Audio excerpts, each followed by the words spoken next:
Chapter 1. Orientation. Diary. Day 1. Morning. The first thing I noticed was the silence. Not the suffocating silence of the dormitory, broken by coughs and footsteps, but a stillness that felt clean. The walls themselves seemed to hum quietly, like they were breathing with me. Then the birds, clear, bright notes that carried into my room with the artificial dawn. They were almost too perfect, but I didn't care. For the first time in years, I let myself believe it might be real. The wall screen pulsed gently to life, text scrolling in a soothing rhythm. Good morning, citizen. Your orientation day begins now. I ran my hand along the smooth surface of the door frame before opening it. Everything here felt intentional. No peeling paint, no dust, no cracks in the floor. My fingertips tingled like I wasn't supposed to touch it. When I stepped out, a poster was waiting for me. Poster simulation. 3 young women smiling as they share bowls of fruit. Caption. Unity builds strength. Together we thrive. Their smiles were steady, almost too steady, yet my chest warmed when I looked at them. I thought of the dormitory rations, cold paste, measured to the gram. Here, fruit gleamed in a clean white bowl. It was enough to make my throat ache. Orientation hall. The hall was vast, flooded with pale golden light. The ceiling stretched higher than I'd ever seen indoors, dotted with screens that pulsed softly with color. Dozens, no hundreds, of others were filling in, all wearing the same orientation tag clipped to their shirt. Most looked dazed, some clutched their folders like lifelines. I sat near a girl with cropped hair and nervous hands. She smiled faintly when our eyes met, then looked away. Another boy, tall and sharp-boned, muttered to himself under his breath. No one hushed him. At the front, a woman in a white suit walked onto the stage. She didn't need to raise her hands or demand silence. The hall stilled on its own, as though we were wired to listen. Welcome, she said, voice smooth as glass. Welcome to the city. She paused, letting the word hang in the air. Some of us shifted, some straightened. I felt my own back stiffen. You have been chosen, not merely to survive, but to contribute. Far too long you've lived without direction, without clarity. Here, every action has purpose. Every thought builds toward our shared future. Her words filled the air like warmth. Around me, heads nodded. The cropped hair girl leaning forward, almost drinking it in. The lights dimmed, and the walls themselves seemed to melt into moving images. Add reel. A family laughing around a table piled high with bread. Caption. Productivity makes abundance. News clip. Smiling workers receiving new shoes at a distribution hub. Voiceover. Thanks to coordinated efficiency, shortages are behind us. Billboard animation. A silhouette of a person slumped in shadow. Then light envelops them. Posture straightening. Text. Optimization is beauty.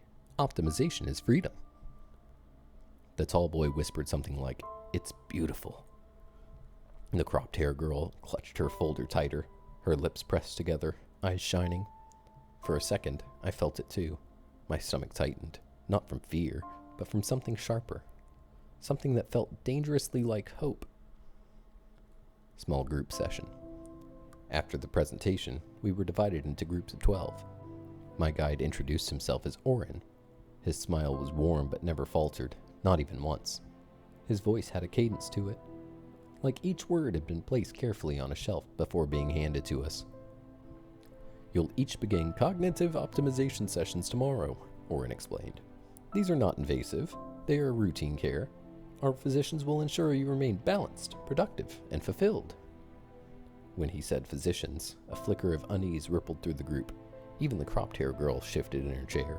Oren noticed, but his smile didn't slip.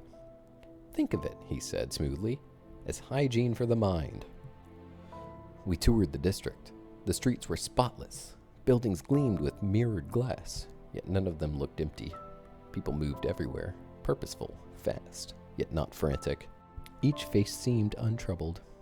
As we walked, billboards lit up in sequence along our path, almost as if they followed us. Poster. A hand extended toward another. Caption. Trust the city. The city trusts you. Banner ad. A young man in uniform standing tall. Text. Every role strengthens the whole. Commercial snippet.